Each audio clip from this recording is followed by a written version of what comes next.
বিলুপ্ত গণতান্ত্রিক পরিবেশ থেকে যে মুক্তির সূচনা সেটা শুরু হয়েছিল 7ই নভেম্বরের হাত ধরে।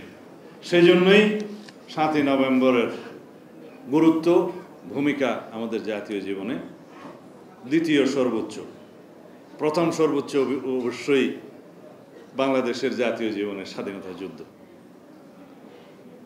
এখানেই শহীদ রাষ্ট্রপতি জিয়াউর রহমানের প্রায়োগিক জীবনের শুরু। বাংলাদেশের স্বাধীনতা ঘোষণা নিয়ে একটু আগে রাকিব বক্তৃতা দিলেন। সবার উদ্দেশ্যে বলছি, আজকে একটি ঐতিহাসিক সত্য ঘটনা আমি এখানে উন্মোচন করে যাব। সবাই তো খালি আমাকে নিয়ে বিভিন্ন রকমের বিশ্লেষণ করে মন্তব্য করে, হয়তো আজকে আরেকটা সুযোগ পাবে। বাংলাদেশের স্বাধীনতার ঘোষণা যদি কেউ বিশ্বাস না করতে চায়, আওয়ামী বাকশালীরা এবং তাদের দোসররা, কয়েকটি বিশ্লেষণ বলবো। 1971 সালের 25শে মার্চের রাত 12টার পরে চট্টগ্রাম বন্দরের দিকে যখন শহীদ রাষ্ট্রপতি জিয়াউর রহমানকে, তৎকালীন মেজর জিয়াকে যেতে বাধ্য করা হলো,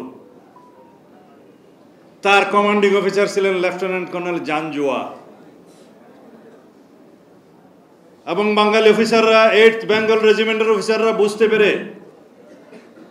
বন্দরের একটি যাত্রাপথে যখন ব্যারিকেড দেওয়া হলো, সেখানে আরেকজন সামরিক বাহিনীর তৎকালীন মেজর জিয়ার সাবঅর্ডিনেট অফিসার এসে যখন ঘোষণা করলেন যে রাজারবাগ পুলিশ লাইনে আক্রমণ হয়েছে, পাকিস্তানরা গণহত্যা চালাচ্ছে, সেই মুহূর্তে তিনি তার সাথে যে পাকিস্তান অফিসার ছিল তাকে বন্দী করলেন এবং বললেন, উই রিভোল্ট, আই রিভোল্ট। তখন 26 তারিখের প্রথম প্রহর।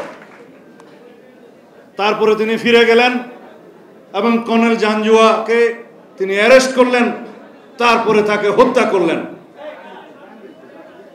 এর পরেও কর্নেল জানজুয়াকে হত্যা করার পরেও, অন্যান্য সামরিক বাহিনীর পাকিস্তানি অফিসারদেরকে বন্দী করে হত্যা করার পরেও আওয়ামী লীগের ভাইয়েরা বলে যে তারা নাকি স্বাধীনতার ঘোষণা দিয়েছিল, তাদের পিতা স্বাধীনতার ঘোষণা দিয়েছিল 26 তারিখে। মেজর জিয়াউর রহমান তার অধীনস্থ সামরিক বাহিনীর অফিসারদেরকে নিয়ে সেই সময় সেটা 16 শহরে একটি উদ্যান যেখানে প্রতিষ্ঠিত হয়েছে আমরা সবাই জানি, সেখানে আনুষ্ঠানিকভাবে বাংলাদেশের স্বাধীনতা যুদ্ধের ঘোষণা করলেন, স্বাধীনতার ঘোষণা দিলেন। তারপরে 27 তারিখে দিয়েছেন, 28 তারিখে দিয়েছেন, সেটা পরে। কিন্তু first as provisional head of the state of Bangladesh, independent Bangladesh, he declared the independence of Bangladesh এবং উনি কোঅপারেশন চেয়েছেন সারা বিশ্বের। নায়াসিনামাইড ও স্যালিসাইলিক সমৃদ্ধ লিলি ফেস ওয়াশ যা ফেসের ডেড স্কিন সেল দূর করে দেয় দ্বিগুণ ফাস্টার ব্রাইটেনিং। এবং তিনি বললেন, as provisional head of the state and chief of army staff, commander in chief বলে তিনি সেই ঘোষণাটা দিলেন। তার প্রেক্ষিতে বাংলাদেশের স্বাধীনতা দিবস 26 তারিখ, 27 তারিখ নয়, 28 তারিখও নয়। যে কথাটা আজকে বলবো বলছিলাম সেটা এখন বলি। আমরা সবাই জানি বাংলাদেশে স্বাধীনতা যুদ্ধের দলিলপত্র লিখিত হয়েছে, প্রণীত হয়েছে। প্রথম যেটা সম্পাদক ছিলেন কবি হাসান হাফিজুর রহমান। 1983 সালের দিকে তার সেই সংস্করণগুলো প্রিন্টেড হয়, সেগুলো আপনারা স্টাডি করে দেখবেন। সম্ভবত 3য় খণ্ড, 2য় খণ্ড এবং 15 খণ্ড, এগুলো ভেরি রিলেভেন্ট। সেখানে সবকিছু স্বাধীনতার ঘোষণা সংক্রান্ত দালিলিক প্রমাণ সবকিছু উদ্ধৃত আছে। যেই ভাষায় আছে সেই ভাষায় আপনাদেরকে পড়তে হবে। এখন বলি, স্বাধীনতার ঘোষণাপত্র প্রণীত হয় 10ই এপ্রিল 1972 সাল।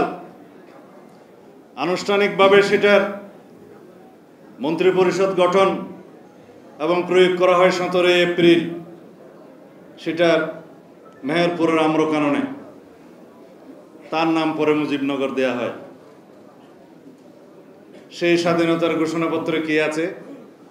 প্রথম পৃষ্ঠার শেষের প্যারাগ্রাফের আগের প্যারাগ্রাফে যেহেতু বলা আছে যে শেখ মুজিবুর রহমান যথাযথ প্রক্রিয়ায় ঢাকায় বাংলাদেশের স্বাধীনতা ঘোষণা করেন। এতদিন জাতীয় ঐক্যের স্বার্থে আমরা এই বাংলাদেশের স্বাধীনতার ঘোষণাপত্র নিয়ে কোনো প্রশ্ন তুলিনি। যথাযথ প্রক্রিয়া ইংরেজিতে লেখা হয়েছিল, সেটা duly declared the independence of Dhaka, independence of Bangladesh এর ঢাকা। এই ডিউলির শব্দটা বাংলা ভার্সনে যথাযথ প্রক্রিয়ায় বলা হয়েছে, সেটাই এখন স্বাধীনতার ঘোষণাপত্রের দলিল হিসেবে সংরক্ষিত আছে।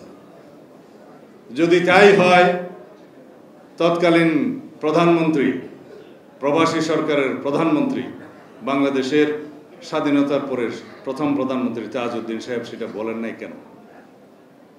তাই যদি হয়, নেতা ও পিতা নামে যে পুস্তক লিখিত হয়েছে, তাজউদ্দিন সাহেবের কন্যা লিখেছেন, সেখানে যেটা বলা হলো যে আব্বু একটি ক্যাসেট রেকর্ডার নিয়ে 25 তারিখের মধ্যরাতের আগে শেখ মুজিবুর রহমানের কাছে গেলেন এবং বললেন, পরিস্থিতি অনুযায়ী আমরা আপনার ঘোষণা সেটা প্রকাশ করব, আপনি এখন রেকর্ড করেন বাংলাদেশের স্বাধীনতা ঘোষণা। তিনি বললেন, আমি কোনো বিচ্ছিন্নতাবাদী সংগ্রামের নেতা হতে চাই না। তিনি কোনো রেকর্ড দিতে রাজি হলেন না। অথচ 10 এপ্রিলের সেই স্বাধীনতা ঘোষণাপত্রে কিভাবে আসলো যে যথাযথ প্রক্রিয়ায় তিনি ঘোষণা দিলেন? আওয়ামী লীগের রাজনীতি সবসময় মিথ্যায় ভরপুর রাজনীতি।